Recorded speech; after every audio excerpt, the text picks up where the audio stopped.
നമസ്കാരം. ഇന്നത്തെ ഇതിഹാസവാചകളുടെ എപ്പിസോഡിലേക്ക് എല്ലാവർക്കും സ്വാഗതം. അങ്ങനെ അവർ ആ സമുദ്രത്തിൻ്റെ കരയ്ക്ക് നിന്ന് അവർ ആലോചിക്കുക, എന്താ ചെയ്യുക, ഇനി എങ്ങനെ സീതയെ കണ്ടുപിടിക്കും, കാരണം അവസാനം എത്തി, ഇനി എങ്ങോട്ടും പോകാനില്ല. അങ്ങനെ അവർ ചിന്തിച്ചുകൊണ്ടിരിക്കുകയാണ്. അപ്പോൾ അംഗദൻ പറയുകയാണ്, നമ്മൾ തിരിച്ചു പോകണ്ട, കാരണം എന്തായാലും സുഗ്രീവൻ നമ്മളെ കൊല്ലും, സീത ഇല്ലാണ്ട് വരണ്ടെന്നാണ് പറഞ്ഞത്. സുഗ്രീവൻ നമ്മളെ കൊല്ലും, നമുക്ക് ഇവിടെ ജീവിക്കാം, എന്തായാലും ഭക്ഷണവും ഇല്ല, വെള്ളവും ഇല്ല, ഒന്നുമില്ല, നമുക്കെല്ലാവർക്കും ഇവിടെ കിടന്ന് മരിക്കാം, അതേ വഴിയുള്ളൂ. എനിക്ക് പേടിയാവുന്നു, ചിന്തിക്കാൻ വയ്യ, രാമന് കൊടുത്ത വാക്കും നമുക്ക് പാലിക്കാൻ പറ്റുന്നില്ല, നമ്മൾ എങ്ങനെ രാമനെ മുഖം കാണിക്കും, നമ്മൾ ഒരു പറഞ്ഞ കാര്യങ്ങളൊന്നും ചെയ്യാൻ നമ്മൾ ചെന്നാൽ ശരിയാവില്ല, നാണക്കേടാണ്, നമുക്ക് ആർക്കും തിരിച്ചു പോകണ്ടെന്ന് അംഗദൻ പറയുകയാണ്. അപ്പോൾ എല്ലാ വാനരന്മാരും പേടിച്ചിരിക്കുകയാണ്, കാരണം സീത ഇല്ലാണ്ട് ചെല്ലാൻ പറ്റില്ലല്ലോ. അതുകൊണ്ട് അപ്പോൾ ഹനുമാൻ ഇതൊക്കെ കേൾക്കുമ്പോൾ ദേഷ്യം വരും. ഹനുമാൻ എന്നിട്ട് അംഗദനോട് പറയാണ്, നീ ഇങ്ങനെ പറയരുത്, നമുക്ക് സീതാദേവിയെ കണ്ടുപിടിക്കാം, ഒരു കാരണവശാലും നീ ഇങ്ങനെ സംസാരിക്കരുത്, നമ്മളെ ഒന്നും സുഗ്രീവൻ ചെയ്യാൻ പോകുന്നില്ല, നമുക്ക് കൊടുത്ത വാക്ക് പാലിക്കാം, നമുക്ക് സീത എവിടെയാണെന്ന് കണ്ടുപിടിക്കാം, വിഷമിക്കാതെ ധൈര്യത്തോടെ ഇരിക്കാൻ പറയാണ്. തനി വാനരന്മാരുടെ സ്വഭാവം കാണിക്കരുതെന്ന് പറയാണ്. നീ ബുദ്ധിയുള്ളവനല്ലേ, നീ ചിന്തിക്ക്, നമുക്ക് സീതാദേവിയെ കണ്ടുപിടിക്കാമെന്ന് പറയുകയാണ്. അപ്പോൾ അംഗദൻ പറയാം, എങ്ങനെ കണ്ടുപിടിക്കും, നമ്മളെങ്ങനെ സീതാദേവിയെ കൊണ്ടുവരും, രാവണൻ ജടായുവിനെ പോലും കൊന്നു കളഞ്ഞു. ജടായു എന്ന് പറഞ്ഞാൽ അത്ര കേമനായിരുന്നു, അത്ര ശക്തിമാനായിരുന്നു, ജടായുവിനെ കൊന്നു കളഞ്ഞു രാവണൻ, നമുക്ക് ചെന്ന് എന്തെങ്കിലും ചെയ്യാൻ പറ്റുമോ, അംഗദൻ ചോദിക്കുകയാണ്. അംഗദൻ പറയാം, എനിക്ക് ശ്രീരാമചന്ദ്രന് കൊടുത്ത വാക്ക് നടപ്പിലാക്കണം, പക്ഷെ നമ്മൾ എങ്ങനെ ചെയ്യുമോ അത്. അംഗദൻ ആകെ വിഷമമായിട്ടിരിക്കുകയാണ്, കാരണം എന്ത് ചെയ്യുന്നുള്ള അവസ്ഥ, സീതാദേവിയെ കണ്ടുപിടിക്കാൻ പറ്റുന്നില്ല, ശ്രീരാമചന്ദ്രന് കൊടുത്ത വാക്കും പാലിക്കണം. അപ്പോൾ ഇവരിതൊക്കെ സംസാരിച്ചുകൊണ്ടിരിക്കുക, എല്ലാവരും വളരെ ബുദ്ധിമുട്ടി സങ്കടമായിട്ടിരിക്കുകയാണ്. അപ്പോൾ ഇവരിത് പറയുന്ന ദൂരെ നിന്നൊരു പക്ഷി കേൾക്കുന്നുണ്ട്, ഒരു കഴുകൻ, അതാണ് സമ്പാതി. അപ്പോൾ സമ്പാതി പറയാണ്, ജടായുവിൻ്റെ കാര്യം എന്താ പറയുക, ജടായുവിനെ കൊന്നോ, എന്താ കാര്യം, എന്തായതെന്ന് വിചാരിക്കുകയാണ്. അപ്പോൾ സമ്പാതി വേഗം ഇവരുടെ അടുത്ത് വിളിക്കുകയാണ്, അത് എന്നെ ഒന്ന് താഴേക്ക് ഇറക്കാൻ പറയാം.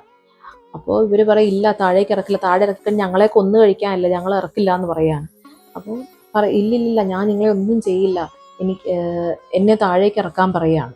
അപ്പോൾ ഈ സമ്പാദിക്ക് ചിറകൊന്നും കാണുന്നില്ല, ചിറകൊക്കെ കരിഞ്ഞില്ലാതായി, അപ്പോൾ പറക്കാൻ പറ്റില്ല, അതാണ് കാര്യം.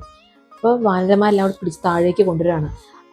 അപ്പോൾ കൊണ്ടുവരിക, എന്താ ജടായുവിന് എന്താ പറ്റിയതെന്ന് ചോദിക്കുക.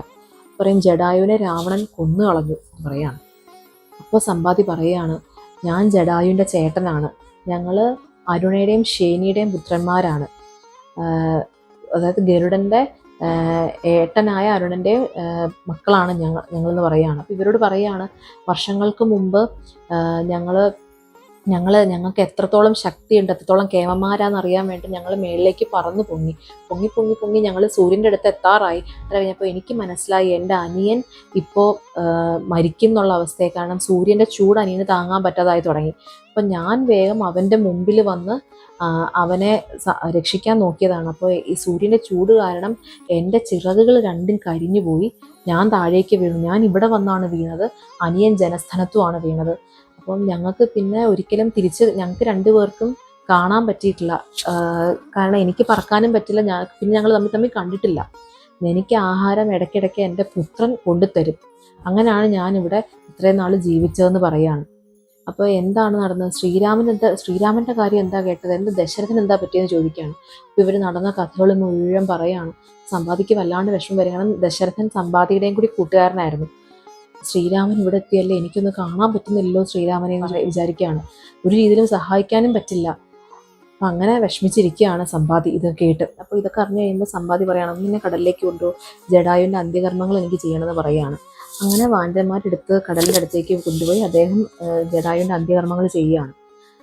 എന്നിട്ട് സമ്പാതി പറയുകയാണ്, സീതയെ കൊണ്ടുപോയത് എങ്ങോട്ടാണെന്നുള്ളതും എനിക്കറിയാമെന്ന് പറയാം. അപ്പോൾ വാനരന്മാരെല്ലാം ചോദിക്കുക, പറയൂ എന്താ നടന്നതെന്ന് പറയുമെന്ന് പറയാം. പറയും, സുപാർശ്വൻ എൻ്റെ പുത്രനാണ് എനിക്ക് ആഹാരം കൊണ്ടുതരുന്നത് ഇടയ്ക്കിടയ്ക്ക്.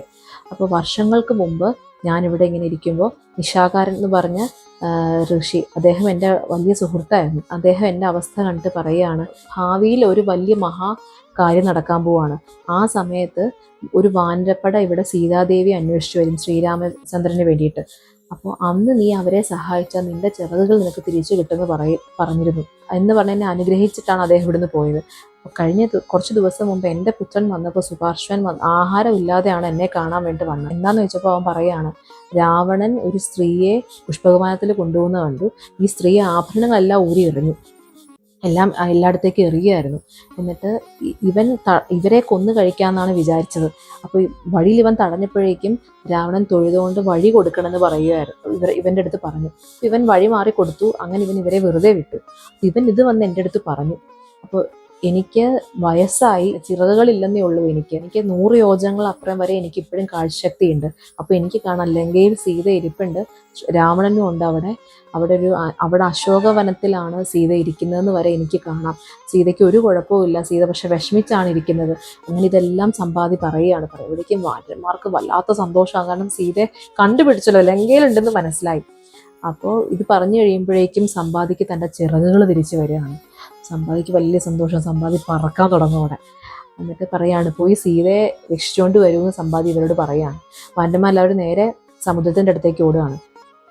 അപ്പോൾ ഇത്രയും വലിയ കടലാണ്, ഇത് ആര് ചാടി കടക്കും, എങ്ങനെ പറ്റും, എന്ത് ചെയ്യാൻ പറ്റും? അങ്കദൻ അപ്പോൾ ഓരോരുത്തർ പറയാം, എനിക്ക് 10 യോജനം വരെ പറ്റും, ചിലവർക്ക് 50 യോജനം പറ്റും, അങ്ങനെ 20 യോജനം പറ്റും. അങ്ങനെ ഓരോരുത്തർ ഓരോന്ന് പറയാണ്. അപ്പോൾ ജാമ്പവൻ പറയാം, എനിക്ക് വയസ്സായി, പണ്ടായിരുന്നെങ്കിൽ എനിക്കിത് ചെയ്യാൻ പറ്റുമായിരുന്നു, പക്ഷെ എനിക്കിപ്പോൾ ഒന്നും ചെയ്യാൻ പറ്റില്ല, ചാടിക്കടക്കാൻ എനിക്ക് പറ്റില്ല എന്ന് പറയാണ്. അപ്പോൾ അങ്കദനും പറയും, എനിക്കും പറ്റില്ല ചാടിക്കടക്കാൻ, എന്താ ചെയ്യുക എന്ന് വിചാരിക്കുകയാണ്. അപ്പോൾ വേഗം ജാമ്പവാൻ ഹനുമാനെ നോക്കുകയാണ്. അപ്പോൾ ഹനുമാൻ ഒന്നും മിണ്ടാതെ തന്നെ ഇരിക്കുകയാണ്. ജാമ്പവാൻ പറയാം, നിനക്ക് ചെയ്യാൻ പറ്റും.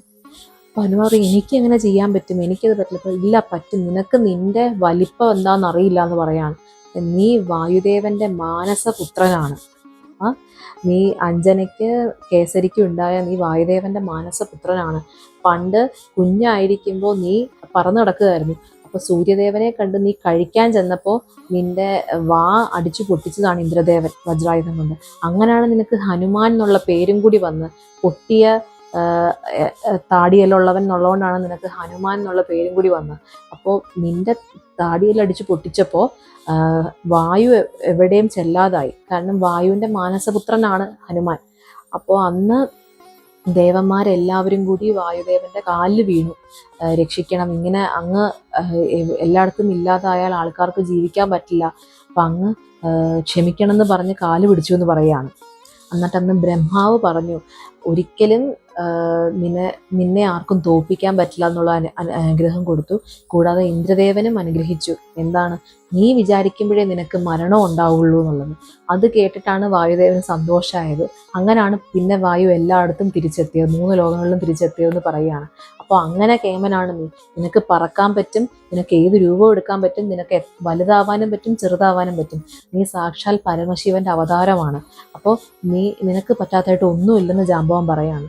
ഇത് കേൾക്കുമ്പോഴാണ് ഹനുമാൻ മനസ്സിലാകുന്നത്. അപ്പോൾ ശരിയാണ്, എനിക്ക് പറ്റും, എനിക്ക് സീതാദേവിയെ പോയി കാണാൻ പറ്റും, എന്നാൽ ഞാൻ പോവാന്നുള്ള തീരുമാനം അങ്ങനെ ഹനുമാൻ എടുക്കുകയാണ്. അങ്ങനെ ഹനുമാൻ ലങ്കയിലേക്ക് പോകാൻ വേണ്ടി തയ്യാറാവുകയാണ്. ഇന്നത്തെ എപ്പിസോഡ് ഇവിടെ കഴിഞ്ഞു. നമുക്കിനി അടുത്ത എപ്പിസോഡിൽ കാണാം. അതുവരെ നമസ്കാരം.